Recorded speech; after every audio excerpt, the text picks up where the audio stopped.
Hey, I'm Chris Hemsworth, and this is the movie recap and ending explanation of my movie, Spiderhead. There will be major spoilers ahead, so get out of here if you don't want to continue. The movie takes place in a state prison, and inmates are experimented with the effects of chemical compounds. The test subjects have volunteered for the project, aiming to reduce their prison sentence time. The building's appearance, which resembles a spider's head sticking out of a cliff hole, gave the name Spiderhead. My character is named Steve Amnesty, and together with his assistant Mark, they administers the facility.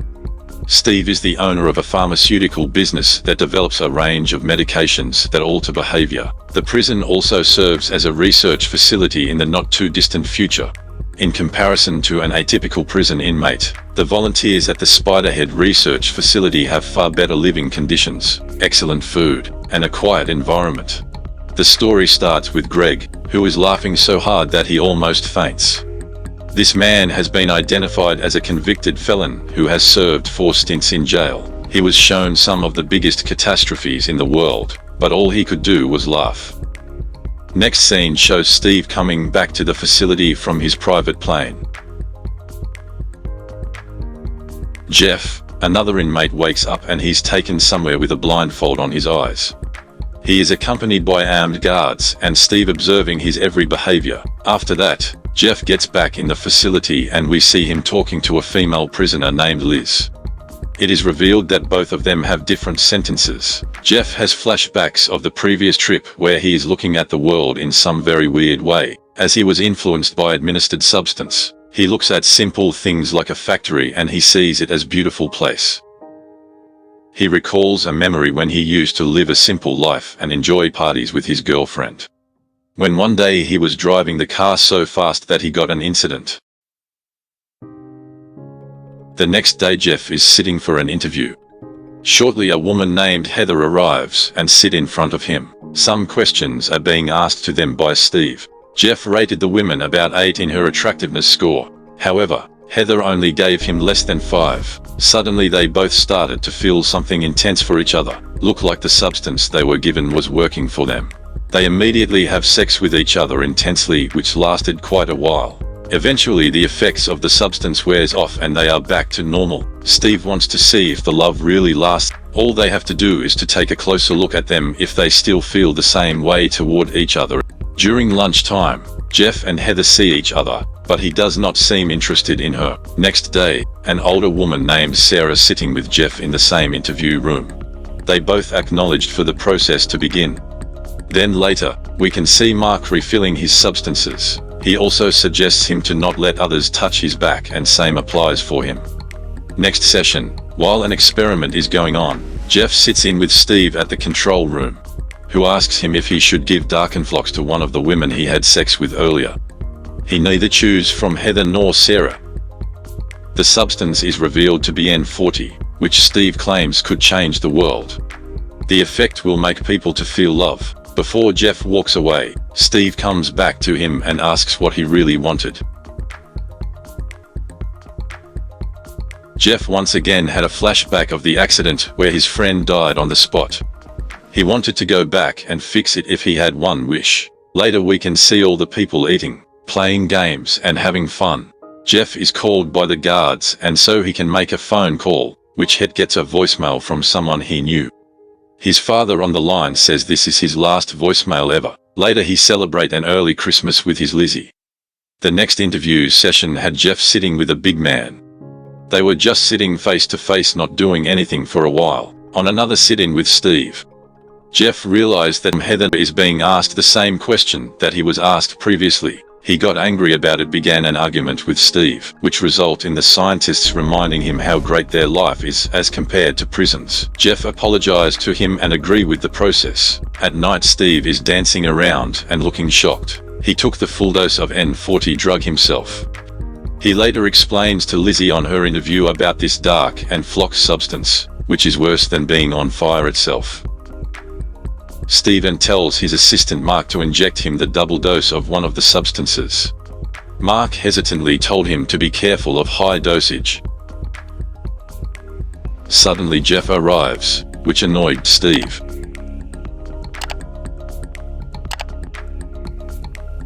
currently sitting in again. Steve asking Jeff if he wanted to let them give Heather darkened flocks, and he says he doesn't feel anything for her, so they release a little bit of the drugs to Heather. She started going crazy in some internal emotional torment, as if she was going through some kind of withdrawal. As Steve increases the dosage, this results in her killing herself in the process, to which shockingly witnessed by Jeff as Steve runs into the interview room.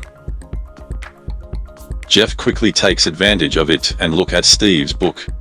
He finds out this whole firm is owned by Steve and he is experimenting all types of drugs one by one. He was going to test several of them so Steve's pharmaceutical can release them. Jeff was able to put back the book in time before Steve arrives back. Steve instructed to clean up Heather's death and not to tell anyone about it, otherwise the government is going to shut the facility. As Jeff was upset about the incident, Steve explained to him how they were doing all this for humanity. Later on, they drink together, and both laughing about their funny experiences. They were both administered the laughing substance. Next day, darkened flocks was given to Lizzie as well, which made her scared of a stapler. Steve seemed to be enjoying this session as he knows Jeff and Lizzie are becoming closer to each other. Another Jeff's flashback revealed that there's another person inside the car. Her girlfriend is sitting at the back, which reveals that actually killed 2 people while he was drunk driving. Lizzie witnessed him and could feel his pain, as she hugs him in the end kiss him. Jeff seems to be falling in love with her. Steve is taking a closer look at this development and give himself big dose of love substance. On the next sit-in session, Steve reveals to Jeff that darkened flocks is going to be given to Lizzie again today. Jeff immediately says no. That prompts Steve to get angry, as he tells Jeff to come back in the morning to start fresh. Later, when Mark is doing a refill on him, Jeff locks the door and asks about the red substance given to all of them. Mark reveals all the truth he knew about Steve. The only thing Steve cared about was one drug called V6, the red one. Next morning, Steve getting ready for Jeff to decide whether to give Liz darkened flocks or not. He gives the control to Jeff so that he can release Lizzie the substance himself. Jeff refuses it, which makes Steve lash out about it. Lizzie finally revealed that he lied to Jeff about her past. She didn't rob a bank. Her baby died inside her own car long ago for her negligence. She went for work for 3 hours and left her baby inside the car, which resulted in her baby's death. Hearing this, Jeff released the substance, but revealed that he released it in Steve's. Mark secretly changed his chemicals with darkened flocks, which makes him felt tons of pain. The substance name would have been called OBS, suggesting obedience. Jeff tried to control him to open the front door, but Steve has a knife in his hands. The fight ensues, as Steve releases all vials of darkened flocks into Lizzie, as Lizzie is about to take her own life. Jeff frees himself from Steve, breaks his vial system and saves Lizzie from her death. He tells her that he loves her as they run. Steve announced to all inmates on intercom to go after Jeff and Liz. As Steve himself tried to fix his vial system, all the inmates are chasing after Jess and Liz. Steve fled from the scene as he ride on his plane. While flying, Steve feels all of the substances. He feels happy, sad and terrible all at the same time. Finally, the love potion shows its effects, and Steve could not look away from the beautiful view of the mountain as his plane crashes into it. Jeff and Liz, escaping from the island through the boat they stole and laughed about it. The problem is clearly shown at the conclusion of the movie. Heather commits suicide in order to escape her suffering and depressive thoughts, when a drug administration device malfunctions and administers too much darkened flocks.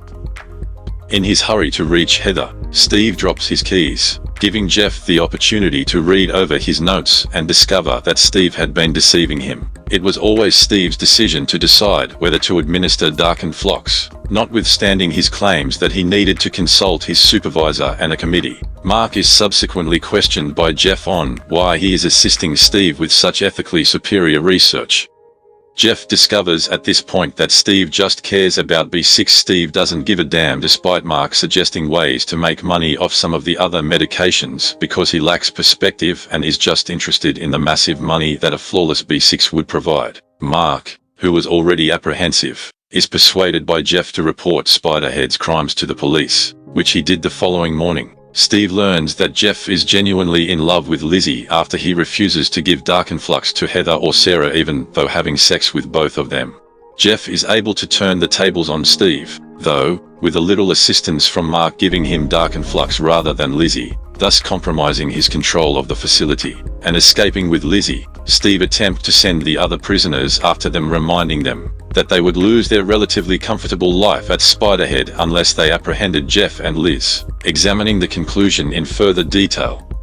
Despite being aware of the horrific side effects of Darkenflux, Lizzie asked Jeff to give it to her anyhow since she believed she deserved it for killing her own kid, in a manner similar to how Jeff persisted in using drugs, both positive and negative ones, because he believed he deserved to be punished for killing his friend and girlfriend. Especially in children, trauma can easily result in this kind of reaction. Steve's father abandoned him when he was just 8 years old, which is the main cause of his sense of urgency to get big success. Not only would it prevent any additional fathers from abdicating their children by mastering B6, if he can do that and heal the world, but it would also demonstrate his worthiness to live. Because he loved Lizzie, Jeff declined to give her the Darkenflux. Jeff gave Steve the B6 and urged him to essentially stop his experimentation at Spiderhead, but Steve refused to do as he was told. This is due to the fact that his research is his true love and that it was all he had in life, which allowed him to counteract B6's effects. In other words, B6 won't work if someone is passionate enough. Steve was attempting to address that by letting Jeff decide who would receive Darkenflux. Although Steve was aware that Darkenflux was a bad drug, he continued to use Jeff because Steve required Jeff to do something against his will, in order to fully test the boundaries of B6. However, in the end, the love drug finally works as the device on Steve's is destroyed during the struggle with Jeff, which results in N40 being released, and along with other substances. He could not fathom that he was about to crash into the mountain since it was so breathtakingly beautiful to him. Thank you for watching this recap and ending explanation.